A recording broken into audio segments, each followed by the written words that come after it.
दोस्तों, rigour mortis एक ऐसी स्टेज होती है जो इंसान के मरने के बाद आती है। इस स्टेज में मरने वाला इंसान देख सकता है एक सपना, और कुछ ऐसा ही हम लोग आज की चाइनीज और मूवी में देखने वाले हैं जिसका नाम है रिगर मोर्टिस। और इस मूवी की कहानी काफी ज्यादा अच्छी है। IMDb ने इसे 6.3 आउट ऑफ 10 की रेटिंग्स दी है और आप लोगों को ये डिमोनिक मूवी बहुत ज्यादा पसंद आएगी, तो आप लोग वीडियो को पूरा लास्ट तक देखना। चैनल पे नए हो तो मेरे इस चैनल को और मेरे सेकंड चैनल को जिसपे सेम वीडियो इंग्लिश में मौजूद है तुरंत सब्सक्राइब कर दो, क्योंकि अब हम देखने वाले हैं रिगर मोर्टिस मूवी की एक डरावनी कहानी। तो ये कहानी शुरू होती है चिन नाम के एक डिप्रेस्ड एक्टर को दिखाते हुए, जो अपना घर बार छोड़कर आया हुआ था क्योंकि उसकी बीवी ने उससे रिश्ता खत्म कर दिया था और वो अपने बेटे को भी ले गई थी। चिन रहने के लिए आया था एक पुरानी अपार्टमेंट बिल्डिंग के अंदर जहाँ पे ज्यादा लोग नहीं रहते थे। रास्ते में उसे पाक नाम का एक लड़का दिखाई देता है और फिर चिन मिलता है सिक्योरिटी गार्ड अंकल यिन से। असल में चिन रहने आया था अपार्टमेंट नंबर 2442 में और इस अपार्टमेंट की हिस्ट्री ठीक नहीं थी। यिन वहां पे अपार्टमेंट के अंदर थोड़ी प्रेयर्स करता है ताकि आत्माएं चिन को परेशान ना करे, पर चिन भूतों पे यकीन नहीं करता था। यिन गेट के बाहर भी अगरबत्तियां लगाकर जाता है और वही चिन अपना घर में सामान अनपैक कर रहा था। चिन ने हाल ही में मिस्टर वैम्पायर नाम की एक मूवी के अंदर काम करा था और उस पे वैम्पायर वाले कपड़े थे। खैर दोस्तों, जो चिन था वो अपनी फैमिली की वजह से बहुत ज्यादा डिप्रेस था और वो अपने बेटे और अपनी बीवी के बारे में सोचता हुआ खुदकुशी करने वाला था। पर तभी उसकी आंख में हम लोग देखते हैं बहुत सारी इमेजरी जो जिंदगी की शुरुआत से लेके एंड तक को डिपिक्ट कर रही थी। उसी के साथ एक डिमोनिक आत्मा चिन के सामने आ जाती है और वो चिन के अंदर चले जाती है। चिन हो जाता है पोजेस्ड और वो डिमोनिक तरीके से हवा में झूलने लगता है। पर तभी वहां पे आ जाता है याओ नाम का एक आदमी और वो मदद करता है चिन की। डिमोनिक चिन अब याओ पे ही हमला कर देता है, पर याओ कुछ रिचुअल्स करके उस डिमोनिक आत्मा को चिन के शरीर से बाहर निकाल देता है। चिन को अब जब होश आता है तो अपार्टमेंट के बहुत सारे लोग उसे देखने के लिए आए हुए थे, जहां पर अब उसे एक काले रंग की उल्टी हो जाती है। यहाँ पे हम लोग एक औरत से मिलते हैं जिसका नाम है मेई, और एक काले जादूगर से भी हम मिलते हैं जिसका नाम है गाओ, और ये दोनों भी मूवी में आगे काफी काम आएंगे। खैर, सबके जाने के बाद काफी देर तक चिन अपनी फैमिली को याद करता है, पर फिर चिन को अपने अपार्टमेंट के बाहर एक पागल सी औरत दिखाई देती है जिसका नाम है यांग। चिन यांग से बात करने के लिए दरवाजा खोलता है, पर यांग को चिन के घर में दिखाई देती है एक डिमोनिक आत्मा और यांग उस आत्मा से डर के वहां से भाग जाती है। इसके बाद रात को चिन जाता है याओ के रेस्टोरेंट में और वहां पे याओ ग्लूटिनस राइस सबसे ज्यादा बनाता था। चिन के पास अब आंटी मेई आती है और वो उसे बताती है कि मैं कपड़े सिलाई करने का काम करती हूँ, तो अगर तुम्हें कुछ सिलवाना हो तो मुझे दे देना। और चिन सोचता है अपनी वैम्पायर वाली ड्रेस सिलवाने की। आंटी मेई यहाँ पे चिन को उसके अपार्टमेंट के भूतों के बारे में भी बताती है, पर चिन उन सब चीजों पे यकीन नहीं करता था। खैर, आंटी मेई अब वहां से चले जाती है और हम लोग मिलते हैं मेई के पति तंग से। वो दोनों एक दूसरे से बहुत ज्यादा प्यार करते थे, पर आज तंग जब सामान लेने के लिए जा रहा था तो उसे सीढ़ियों पे दिखाई देती है एक आत्मा, जिससे वो डर के सीढ़ियों से गिर के मारा जाता है। वहीं दूसरी तरफ याओ चिन से बात कर रहा था और उन दोनों की बातों से हमें पता चलता है कि याओ की फैमिली असल में वैम्पायर हंटर्स की डिसेंडेंट है। अब क्योंकि वैम्पायर्स विलुप्त हो गए थे तो याओ ने एक रेस्टोरेंट खोल लिया था और वो ग्लूटेनस राइस इसलिए बनाता था क्योंकि वैम्पायर्स को ग्लूटेन वाले चावल से नफरत होती है। अब आगे सीन जाता है मेई पे, जिसे रात को आता है एक सपना। सपने में तंग उसे आकर बोलता है कि मैं तुम्हें छोड़कर जा रहा हूँ, पर मैं जल्द ही वापस आऊंगा, तो मेरा इंतजार जरूर करना। और जब मेई सुबह उठती है तो वो समझ गई थी कि तंग के साथ कुछ बुरा हुआ है। सीन जाता है काले जादू वाले आदमी गांव पे, जिससे मिलने के लिए आती है मेई। और अब इसके बाद मेई आसपास के लोगों से झूठ बोलने लगी थी कि तंग बीमार है, हॉस्पिटल में एडमिट है और वो आज वापस घर आने वाला है। आंटी मेई असल में उस बच्चे पाक को भी जानती थी, पर मेई पाक को अब उसके घर पे खेलने के लिए मना कर देती है। मतलब मेई कुछ ना कुछ तो खिचड़ी पका रही थी।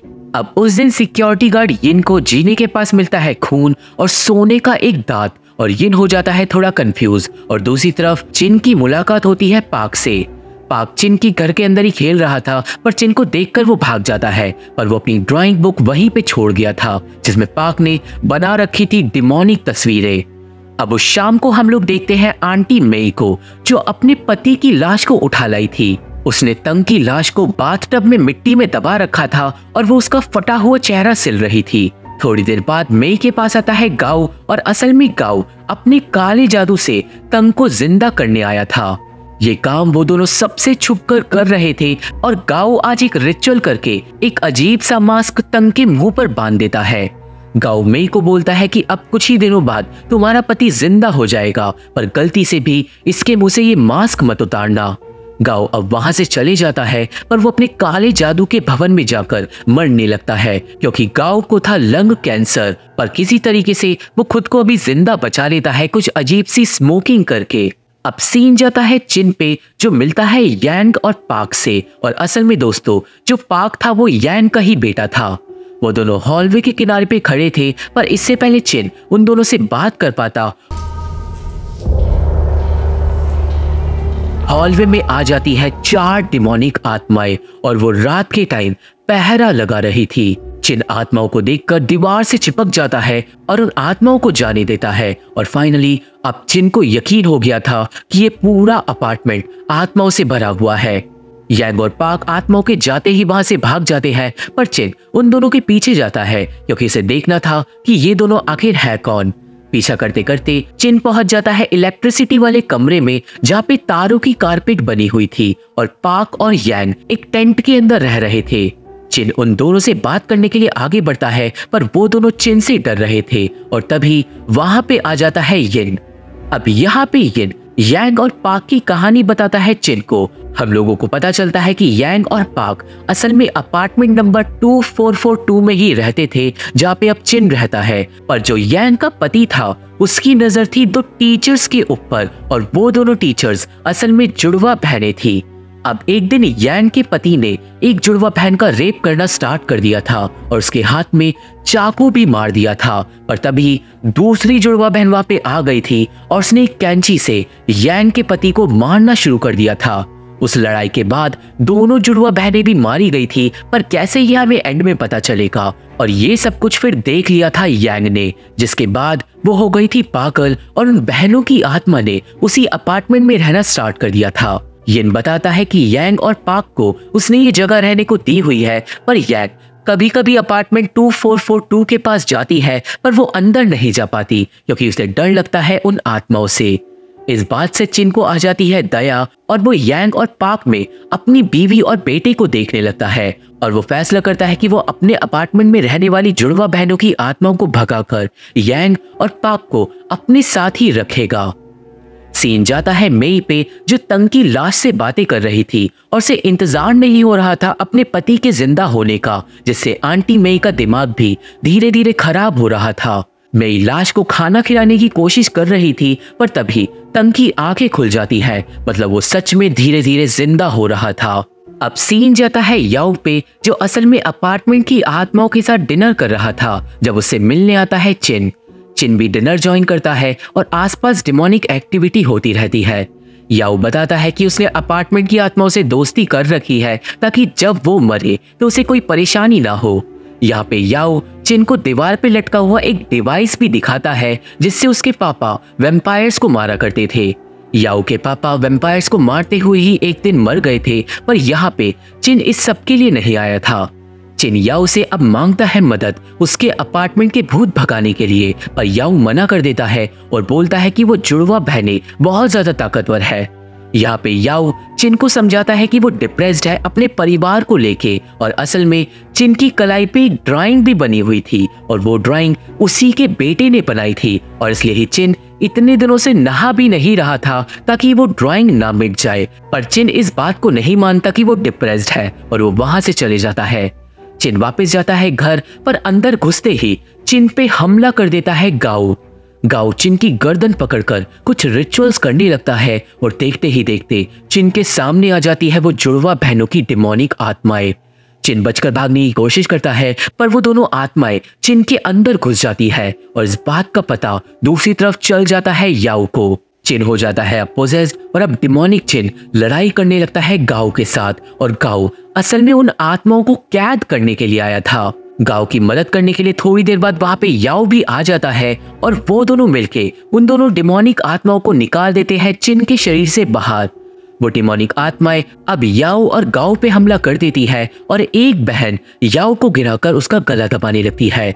इस डिमोनिक लड़ाई के एंड में किसी तरह याओ और गाओ मिलके उन दोनों आत्माओं को रस्सी में बांधकर कैद कर देते हैं एक कैबिनेट के अंदर। अब ये सब जब खत्म होता है तो याओ गाओ को चाटा मारता है क्योंकि गाओ ने जानबूझकर चिन को पोजेस करवाने की कोशिश करी ताकि वो उन जुड़वा बहनों की आत्माओं को पकड़ पाए। गाओ ने उन आत्माओं को क्यों पकड़ा है ये तो हमें एंड में पता चलेगा, पर याओ बोलता है कि जाकर इस कैबिनेट को जला दो ताकि उन आत्माओं को शांति मिल जाए, और गाओ कहता है कि हाँ मैं जला दूंगा, पर इसकी बजाय वो कैबिनेट को अपने साथ ले जाकर उसके ऊपर कुछ डिमोनिक रिचुअल करने लगता है। वहीं अब चिन इतना सब कुछ होने के बाद फाइनली नहाता है और अपने शरीर से खून और उस पेंटिंग को मिटा देता है। वो अपनी फैमिली को भुलाने की कोशिश कर रहा था क्योंकि अब उसे एक दूसरी फैमिली की मदद करनी थी। अब नेक्स्ट डे चिन जाके यांग और पाक को ले आता है अपने अपार्टमेंट में रहने के लिए। यांग को अंदर आने से अभी भी डर लग रहा था, पर अब आत्माएं जा चुकी थी और इसलिए वो घर में घुस जाती है। यांग अब चैन की सांस लेती है और अब यांग, पाक और चिन एक साथ रहने लगते हैं एक फैमिली की तरह, और चिन फाइनली अब खुश था। वो पाक को बिल्कुल अपने बेटे की तरह रख रहा था। और अब कुछ दिन बीत जाते हैं जब याओ एक दिन नोटिस करता है कि आजकल तंग नहीं दिखाई दे रहा। याओ इस बारे में यिन से जाकर बात करता है और यिन बोलता है कि वो असल में तंग के बारे में ही इन्वेस्टिगेट कर रहा है कुछ दिनों से, क्योंकि उसे मिला था तंग का सोने का दांत और यिन को यकीन था कि तंग को किसी ने मार डाला है। सीन जाता है मेई पे जो गाओ से बात करने के लिए आई थी। मेई बताती है कि तंग के नाखून और बाल तो बढ़ रहे हैं पर वो जिंदा अभी तक नहीं हुआ है। गाओ समझाता है कि चिंता मत करो, तंग जल्दी ही जिंदा हो जाएगा, पर मेई पूछती है कि क्या कोई ऐसा तरीका है जिससे वो जल्दी जिंदा हो सके। गाओ बोलता है कि अगर एक वर्जिन इंसान का खून तंग को दिया जाए तो वो जल्दी जिंदा हो जाएगा, पर आखिर वर्जिन इंसान का खून आंटी मेई को मिलेगा कैसे। और तभी वहां पर आ जाता है यिन तंग के बारे में पूछताछ करने के लिए। यिन को ऑलरेडी गाओ पे शक था और वो वहां पर आकर उसे वो सोने का दांत भी दिखाता है, पर तभी पीछे से आ जाती है आंटी मेई और वो एक पॉट से यिन के सर पे मार मार कर उसका बुरी तरीके से कत्ल कर देती है, क्योंकि वो अपने पति को जिंदा करने के लिए कुछ भी कर सकती थी। अब अगले दिन याओ पाक को लेकर आता है आंटी मेई के घर पे छोड़ने के लिए, क्योंकि पाक को आंटी मेई के साथ खेलना बहुत पसंद था। और आज इतने दिनों बाद आंटी मेई पाक को अपने घर में बुला लेती है। पाक को छोड़कर याओ वहां से चले जाता है और कुछ देर बाद पाक को टॉयलेट जाना था। और अब यहाँ पर आंटी मेई जानती थी कि पाक एक वर्जिन है, और दोस्तों इसलिए वो पाक को टॉयलेट में अपने मरे हुए पति के साथ बंद कर देती है। टॉयलेट के अंदर डिमोनिक तंग अब पाक को बुरी तरीके से मार कर खा जाता है और मेई बस बाहर से आवाजें सुनती रहती है। और दोस्तों इतना ही नहीं, आंटी मेई ने तंग के मुंह से वो मास्क भी उतार दिया था ताकि वो जल्दी जिंदा हो जाए। अब जब ये सब कुछ हो रहा था तो याओ के घर में लटका हुआ वो डिवाइस एक्टिवेट हो जाता है, जिससे याओ चौंक जाता है। अब थोड़ी देर बाद आंटी मेई अपार्टमेंट से बाहर चले जाती है और उस रात को जब याओ पाक को लेने के लिए आता है तो आंटी मेई का अपार्टमेंट पूरी तरीके से तबाह और खून से भरा हुआ था। याओ अंदर जाता है पर उसे पकड़ के छुपा लेता है गाओ, और तभी पीछे से निकल कर जाता है वो डिमोनिक तंग, और इसका मतलब तंग अब जिंदा हो चुका था पूरी तरीके से। तंग के जाने के बाद याओ देखता है कि गाओ तो अपनी आखिरी सांसें ले रहा है, पर मरने से पहले वो बताता है कि आखिर हुआ क्या। हमें अब पता चलता है कि जब तंग सीढ़ियों से गिरा था तो वो जिंदा बच गया था। गाओ ने इसके बाद तंग को देख लिया था और गाओ तंग को वापस ले जा रहा था अपार्टमेंट में सही सलामत कि तभी तंग को आ गया था होश और हड़बड़ी में वो रेलिंग से नीचे गिरकर मारा गया था। ये एक एक्सीडेंट था, पर फिर गाओ ने सोचा कि वो तंग की मौत से खुद को बचा सकता है। असल में दोस्तों गाओ को था लंग कैंसर जिससे वो मरने वाला था, पर अगर गाओ को एक वैम्पायर की शक्तियां मिल जाए तो वो जिंदा बच सकता था। गाओ ने इसके बाद आंटी मेई को बोला था कि वो उसके पति को जिंदा कर सकता है, और ऑब्वियसली आंटी मेई मान गई थी। गाओ का प्लान था तंग को एक वैम्पायर में बदलकर उसकी शक्तियां छीनने का और वैम्पायर को कंट्रोल में रखने के लिए गांव ने तंग को वो मास्क पहनाया था जो आंटी ने एंड में उतार दिया। इतना ही नहीं, गांव ने असल में उन जुड़वा बहनों की आत्माओं को इसलिए ही पकड़ा था ताकि वो दोनों आत्माएं वैम्पायर के अंदर चली जाए, जिससे गांव को और ज्यादा शक्तियां मिल पाती। पर उसका ये सारा प्लान चौपट हो गया। ये सब जानने के बाद याओ अब देखता है खून से भरे अपार्टमेंट की हालत, और दूसरी तरफ यांग अपने बेटे पाक को ढूंढ रही थी। अपने बेटे को ढूंढते ढूंढते यांग पहुंच जाती है गांव के अपार्टमेंट में, जहां पर उसे मिलता है वो कैबिनेट जो जोर जोर से हिल रहा था। यान को लगता है कि पाक उसी के अंदर बंद है और इसलिए यान उस कैबिनेट को खोल देती है और वो डिमोनिक बहनें आजाद हो जाती है। अभी यांग को वो बहनें दिखाई तो नहीं देती, पर वो दोनों बहनें यांग के पीछे पीछे बहुत ही ज्यादा डिमोनिक तरीके से आ रही थी। यांग फिर से अपने बेटे को ढूंढने चले जाती है और अब उन डिमोनिक आत्माओं की मेमोरीज के साथ हमें पता चलता है कि यांग के पति को जब उन्होंने मारा था तो लड़ाई में एक बहन घायल होने की वजह से मारी गई थी और जिसका रेप हुआ था उसने खुदकुशी कर ली थी। ये सब याद करके डिमोनिक आत्माओं को गुस्सा आ जाता है और वही दूसरी तरफ याओ चिन को जाकर बताता है वैम्पायर के बारे में और कैसे उसने पाक को मार डाला। और ऑब्वियसली पाक की मौत के बारे में जानने के बाद चिन रोने लगता है। चिन और याओ अब प्लान बनाते हैं वैम्पायर को मारने का, और वही यान को पाक की आत्मा मिलती है और वो समझ जाती है कि उसका बेटा मर चुका है। यांग अब गुस्से में आ जाती है और वो जाती है अकेले ही उस वैम्पायर से लड़ने। यांग एक कीलों से लगे हुए बैट से उस वैम्पायर पे जाकर हमला कर देती है, पर वो वैम्पायर को मार नहीं पाती। वैम्पायर यांग को उठाकर नीचे पटक देता है और यांग सीधा नीचे वाले फ्लोर पर जाकर गिरती है। यांग फिर भी लड़ने की कोशिश करती है, पर वैम्पायर बहुत ज्यादा ताकतवर था जो एंड में यांग को मार डालता है। अब तभी वहां पे आ जाता है चिन और वो एक माल्टोव से हमला कर देता है वैम्पायर पे, जिससे वैम्पायर के शरीर में आग लग जाती है। वैम्पायर चिन पे हमला करता है, पर चिन वैम्पायर को लात से मार के दूर गिरा देता है और वो जाकर सीधा गिरता है ग्लूटेनस चावलों के ढेर पे, जिससे वैम्पायर की शक्तियां कमजोर पड़ जाती है।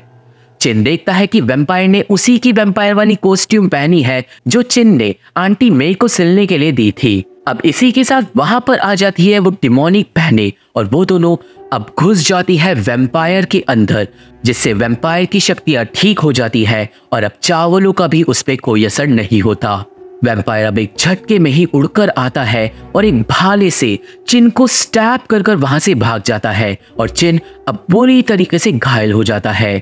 चिन किसी तरीके से खुद के शरीर को भाले से आजाद करता है, पर वो घायल होने की वजह से ज्यादा दूर चलकर नहीं जा पाता। और तभी वहां पर आता है याओ अपना वो वैम्पायर मारने वाला डिवाइस लेकर। याओ घायल चिन को तुरंत संभालता है और चिन को बचाने के लिए वो उसके शरीर पे कुछ मंत्र लिखता है। वही सेम मंत्र याओ जमीन पे भी लिखता है, जिससे चिन वैम्पायर से थोड़ी देर के लिए लड़ पाएगा, इतना ज्यादा घायल होने के बावजूद भी। और याओ अब जलाता है एक सिगरेट और बोलता है कि जब तक ये सिगरेट जलती रहेगी तुम मरोगे नहीं। याओ अब बैठ के अपना वो डिवाइस खोलता है और वो जैसे ही अपना हाथ उस डिवाइस पे रखता है पूरे फ्लैट की लाइट्स चले जाती है और दूसरी तरफ वो वैम्पायर आ जाता है चिन के सामने। चिन अब वैम्पायर पे हमला करता है और वैम्पायर चिन पे हमला करता है, पर तभी याओ अपने उस डिवाइस को घुमाना स्टार्ट करता है, जिससे पूरी दुनिया ही पलट जाती है और वैम्पायर और चिन दोनों ही पहुंच जाते हैं एक अजीब से हॉलवे में, जहां पर चिन वैम्पायर को आसानी से मार पाएगा। वैम्पायर और चिन अब उस हॉलवे में लड़ते हैं और याओ की उंगलियों से खून निकलने लगता है अपने उस डिवाइस को घुमाते घुमाते, और दूसरी तरफ हॉलवे में डिमोनिक चीजें होती रहती है। पूरा हॉलवे टहनियों से भर जाता है और फिर अचानक ही कीचड़ में बदल जाता है, पर याओ के उस डिवाइस की मदद से जो चिन था वो वैम्पायर पे भारी पड़ रहा था। एंड में याओ इतना ज्यादा अपने डिवाइस को घुमाता है कि उसका हाथ ही अलग हो जाता है और डिवाइस से चिपका ही रह जाता है। पर इसकी मदद से चिन ने फाइनली लड़ाई जीत ली थी और उसने वैम्पायर को दबोच लिया था।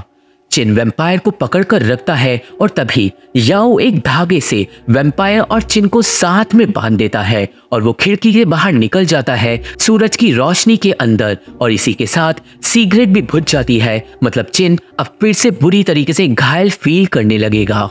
धागे की वजह से चिन और वैम्पायर भी खिड़की के बाहर चले जाते हैं और वो तीनों लोग गिरते हैं बरामदे में, जहां पर सूरज की रोशनी की वजह से वैम्पायर जलने लगता है। अब जैसे जैसे वैम्पायर मरता है वहां आती है आंटी मेई और वो अपने पति से इतना ज्यादा प्यार करती थी कि वो भी उसके साथ सती हो जाती है। मेई और तंग दोनों ही धूल में बदलकर गायब हो जाते हैं और उन जुड़वा बहनों को फाइनली जलने के बाद शांति मिल जाती है। याओ जिंदा बच जाता है पर चिन बहुत ज्यादा घायल हो चुका था, जिसके बाद वो मारा जाता है। पर दोस्तों तभी सीन उसकी आंख के अंदर जाता है और आंख से बाहर निकलता है और हमें पता चलता है कि चिन तो मूवी की शुरुआत में ही मारा गया था लटक कर। चिन जब अपार्टमेंट में आया था तो उसने कुछ लोगों को देखा था। हमें पता चलता है कि वो लोग थे यांग और पाक, जो असल में खुश थे और चिन के बगल वाले फ्लैट में ही रहते थे। मेई एक विधवा थी और चिन ने उसके पति तंग को बस एक फोटो के अंदर देखा था। याओ एक आदमी था जिसने चिन को लटका हुआ देखा था पर वो उसे बचा नहीं पाया था। और जब चिन मारा गया तो उसके दिमाग ने रिगर मोर्टिस की एक प्रक्रिया करी जिससे चिन के दिमाग ने ये पूरी कहानी बना ली जो असल में हमने मूवी के अंदर देखी। और उस कहानी के अंदर चिन ने उन्हीं लोगों को देखा जिन लोगों को उसने मरने से पहले देखा था। और एंड में चिन के दिमाग ने लास्ट टाइम देखा था गाओ को, जो असल में एक डॉक्टर था हॉस्पिटल के अंदर। और इसका मतलब ये पूरी मूवी हमें बताती है कि रिगर मोर्टिस आखिर होता क्या है। और इसी के साथ ये मूवी खत्म हो जाती है। तो ये थी एक्सप्लेनेशन रिगर मोर्टिस मूवी की और मुझे आशा है कि आप सभी को ये मूवी समझ आ गई होगी और मेरी वीडियो पसंद आई होगी। ये मूवी देखनी है तो मेरा टेलीग्राम चैनल ज्वाइन करना होगा और मेरे फेसबुक पेज का लिंक और बाकी social media link description box में मौजूद है। तो अगर आप लोग मुझसे जुड़ना चाहते हो और मेरे से बात करना चाहते हो तो आप लोग मेरे को वहाँ पे फॉलो जरूर कर सकते हो। वीडियो पसंद आई है तो मेरे इस चैनल पर मेरे सेकंड चैनल को जिसपे सेम वीडियो इंग्लिश में मौजूद है तुरंत सब्सक्राइब कर दो, क्योंकि इन्हीं चीजों में को हेल्प मिलती है। और मैं आप लोगों से मिलता हूँ अपनी अगली वीडियो में, तब तक के लिए थैंक यू, बाय बाय।